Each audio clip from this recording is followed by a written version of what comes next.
السلام علیکم اسٹوڈنٹس، آج ہمارا ہسٹری تھرڈ ایئر کا لیکچر نمبر 8 ہے جو عرب قبل از اسلام معاشی حالات کے بارے میں ہے۔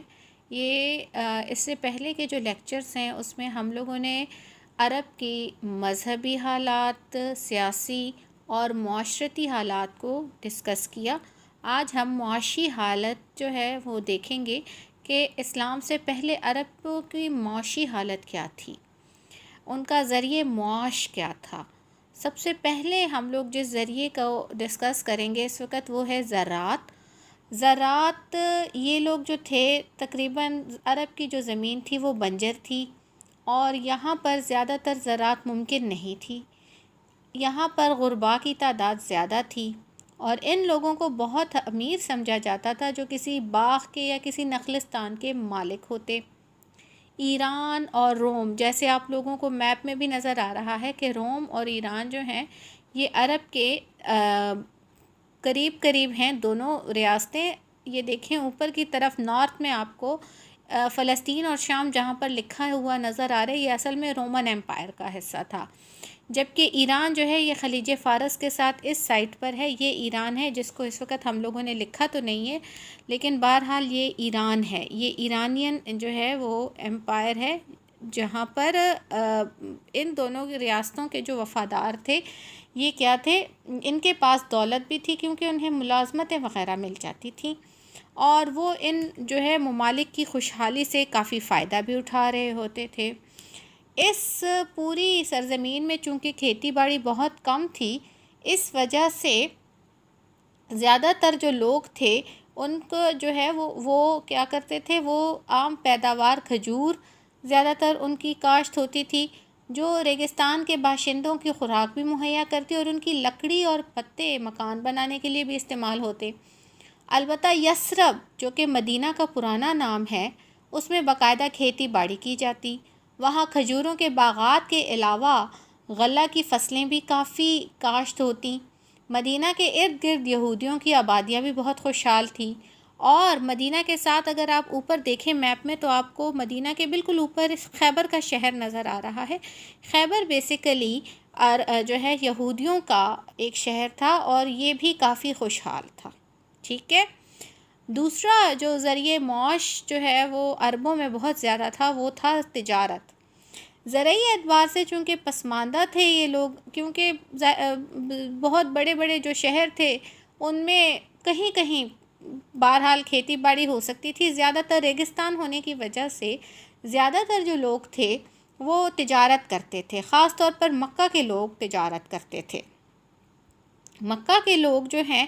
ان کی تجارتی اجارہ داری جو ہے وہ حضرت صلی اللہ علیہ وآلہ وسلم کے دادا ہاشم کی فراست کا نتیجہ تھا،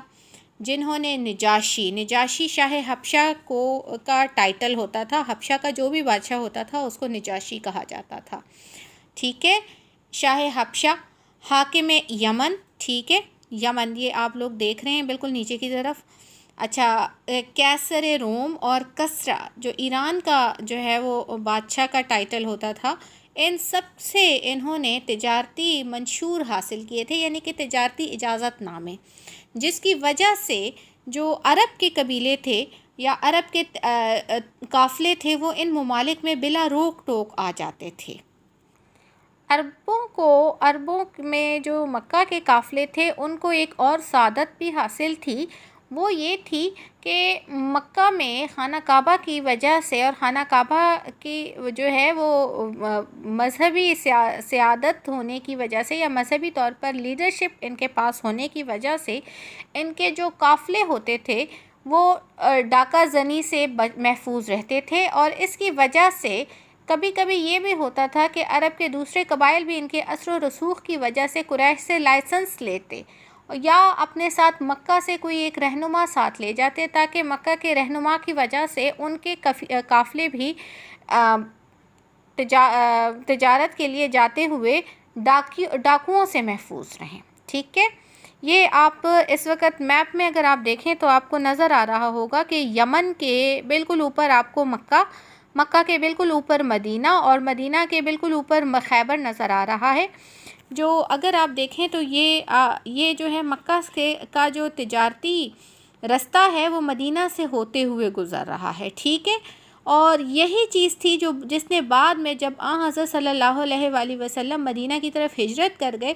تو اسی وجہ سے کہ مکہ کے قافلے جو ہے وہ چونکہ مدینہ کے پاس سے ہوتے ہوئے گزرتے تھے، تو اس وجہ سے مدینہ کی اہمیت بہت زیادہ بڑھ گئی تھی۔ اچھا، اگر آپ دیکھیں تو مکہ کے جو قافلے ہیں وہ راستے آپ کو نظر آ رہے ہیں، ایک یمن کی طرف جا رہا ہے، دوسرا پھر مکہ سے ہوتے ہوئے عمان اور آگے عراق کی طرف جا رہے، ایران کی طرف خلیج فارس سے ہوتے ہوئے۔ یہ دیکھیں خیبر کے اوپر آپ کو ایک اور پوائنٹ نظر آئے گا، دومت الجندل۔ دومت الجندل بیسیکلی زیرو پوائنٹ تھا، یا جس کو آپ کہہ سکتے ہیں کہ جہاں سے تجارتی راستے نکلتے تھے۔ یہ غزوہ تبوک کے مہم میں حضرت خالد بن ولید کی وجہ سے یہ حصہ مسلمانوں کے قبضے میں آ گیا تھا، اور مسلمانوں کے اس کا جو حاکم تھا اس کو جب اس کے ساتھ مسلمانوں کا معاہدہ ہوا تھا، جس کی وجہ سے عرب کے یہ تمام راستے جو تجارتی راستے تھے یہ اس وقت مسلمانوں کے پاس آ گئے تھے۔ اگر آپ دیکھیں تو دومت الجندل سے فلسطین اور شام کی طرف بھی راستہ نکل رہا ہے، دومت الجندل سے عراق کی طرف بھی رکھا جا رہا ہے، اور دومت الجندل سے ہی راستہ مصر کی طرف بھی جا رہا ہے۔ عرب کا جو آخری جو ہے معاشی ذریعہ تھا وہ تھا گلہ بانی۔ سرزمین عرب کا سب سے اہم پیشہ ہے، اور بکریاں پالنا، ان کا گوشت کھانا، یہ جو ہے عرب بدوؤں کا سب سے اہم پیشہ تھا، کیونکہ وہ ظاہری بات ہے پیسے کم ہونے کی وجہ سے وہ کہیں ایک جگہ تو رہ نہیں پاتے تھے، اور پھر یہ تھا کہ ان کے پاس یہ سب سے اہم ذریعہ تھا کہ یہ اس سے کھانا بھی کھا لیتے تھے، ان کا گوشت کھا لیتے تھے، اور ان کی کھال سے وہ اپنے لیے کپڑے شپڑے بھی بناتے۔ عرب کے لوگ جانوروں کی تعداد پر فخر کرتے تھے، اور جس کے پاس جتنی زیادہ جانور ہوتے تھے وہ اس پر کافی فخر کرتے تھے۔ ان تین ذرائع کے علاوہ ایک اور ذریعہ جو عرب کا تھا وہ تھا ڈاکہ زنی۔ عرب کے جو قبیلے خانہ بدوش قبیلے تھے وہ آتے جاتے قافلوں کو لوٹتے تھے، اور اس پر وہ کافی فخر کرتے تھے، اور وہاں پر اپنے جو ہے وہ اس کو ایک بہادری کی علامت سمجھا جاتا تھا۔ تو یہ عرب کا اس وقت کا ذریعہ معاش جس طریقے سے تھا، یہ اس کے بارے میں تھوڑا سا ایک چھوٹا سا لیکچر تھا۔ آج کا لیکچر یہیں پر ختم ہو رہا ہے ہمارا۔ جزاک اللہ۔